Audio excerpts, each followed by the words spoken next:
Assalamualaikum warahmatullahi wabarakatuh. Perkenalkan, nama saya Kenny Santiago Wijaya dari kelas 01 TPLP 017. Di sini saya akan menjelaskan tentang mampu memahami dan mengerti etika kerangka hukum dan bidang teknologi informasi.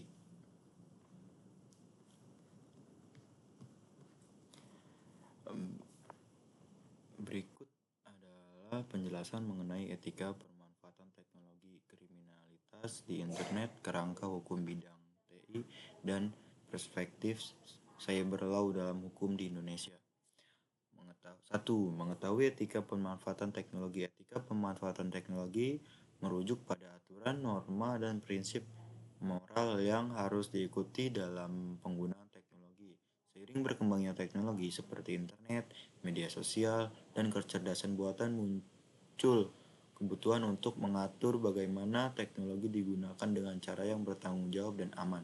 Berikut beberapa aspek etika yang penting dalam pemanfaatan teknologi. Yang pertama ada privasi. Penggunaan harus menjaga kerahasiaan informasi pribadi dan mengenai privasi orang lain saat berinteraksi di dunia digital. Kedua ada keamanan. Penggunaan teknologi harus dilakukan dengan memperhatikan keamanan data dan sistem. Yang ketiga tanggung jawab. Pengguna teknologi harus bertanggung jawab terhadap apa yang mereka unggah atau bagikan.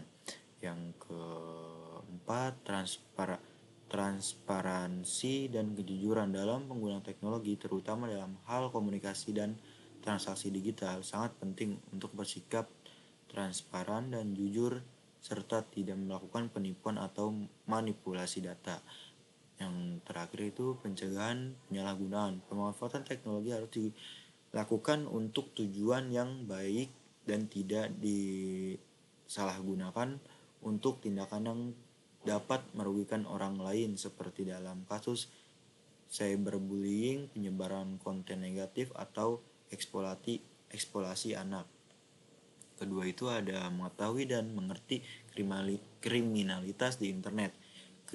Kriminalitas di internet, cybercrime, merujuk pada aktivitas ilegal yang dilakukan dengan menggunakan internet atau teknologi informasi.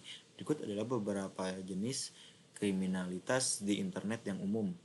Pertama itu ada penipuan online. Ini melibatkan tindakan seperti phishing, penipuan kartu kredit, dan transaksi palsu.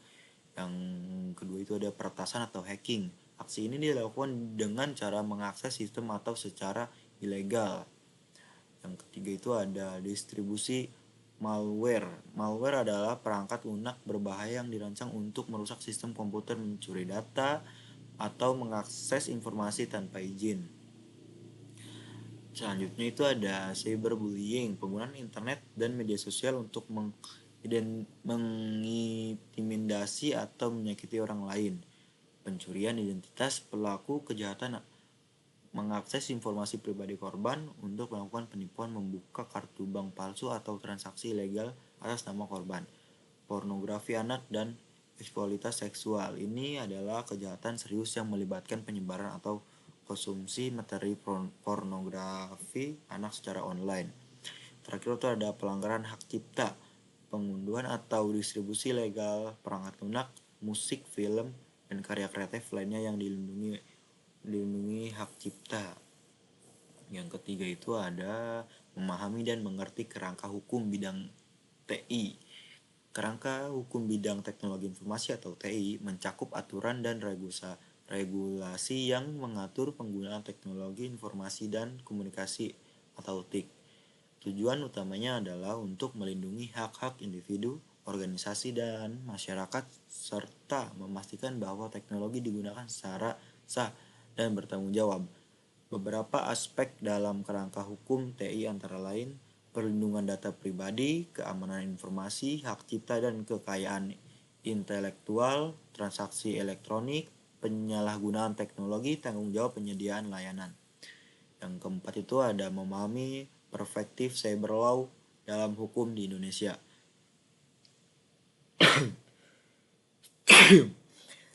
Cyber law atau hukum cyber merujuk pada hukum yang mengatur masalah-masalah terkait dengan penggunaan teknologi informasi, internet, dan komunikasi di dunia maya. Di Indonesia, Cyber law melibatkan berbagai peraturan yang berfokus pada pengaturan, perlindungan, dan penerapan hukum di dunia digital.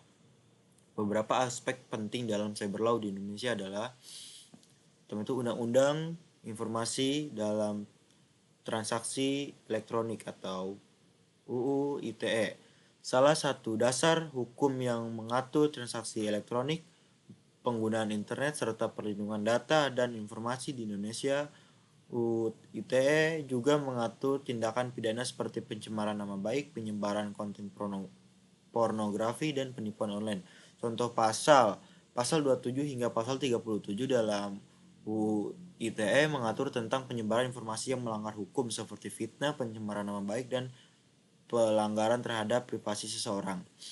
Yang kedua itu ada perlindungan data pribadi. Pada tahun 2020 Indonesia mulai menyusun regulasi terkait perlindungan data pribadi dengan mengusulkan undang-undang perlindungan data pribadi yang bertujuan untuk memberikan keamanan dan perlindungan data pribadi yang lebih baik, mirip dengan regulasi perlindungan data umum GDPR di Eropa. Penyalahgunaan teknologi dan cybercrime.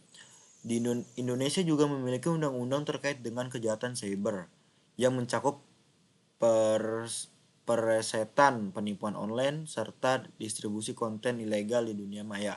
Contoh tindakan pidana peresetan diatur dalam pasal 30 ITE yang melanggar tindakan ilegal dalam sistem komputer.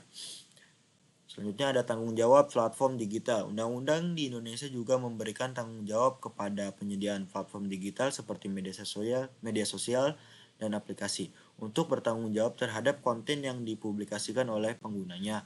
Penyediaan layanan dapat diminta untuk menghapus konten yang melanggar hukum atau merugikan pihak lain. Yang terakhir ada penyelesaian sengketa elektronik. Dalam hal sengketa yang timbul dari transaksi elektronik atau permasalahan hukum di dunia maya, Indonesia menyediakan jalur penyelesaian sengketa baik melalui jalur peradilan atau melalui lembaga penyelesaian sengketa alternatif. Kesimpulannya itu etika pemanfaatan teknologi sangat penting untuk memastikan bahwa teknologi digunakan secara bertanggung jawab dan tidak merugikan orang lain. Terus ada kriminalitas di internet mencakup berbagai kejahatan digital seperti peresetan, penipuan online, dan cyberbullying. Yang selanjutnya kerangka hukum bidang TI. Di Indonesia mengatur penggunaan teknologi informasi dengan fokus pada perlindungan data pribadi, transaksi elektronik, hak cipta, dan pencegahan kejahatan cyber. Yang terakhir itu ada cyber law. Indonesia diatur oleh berbagai undang-undang seperti UU ITE yang memberikan landasan hukum untuk transaksi elektronik, perlindungan data, dan penanggulan kejahatan cyber. Jadi cukup sekian, kurang lebihnya mohon maaf. Assalamualaikum warahmatullahi wabarakatuh.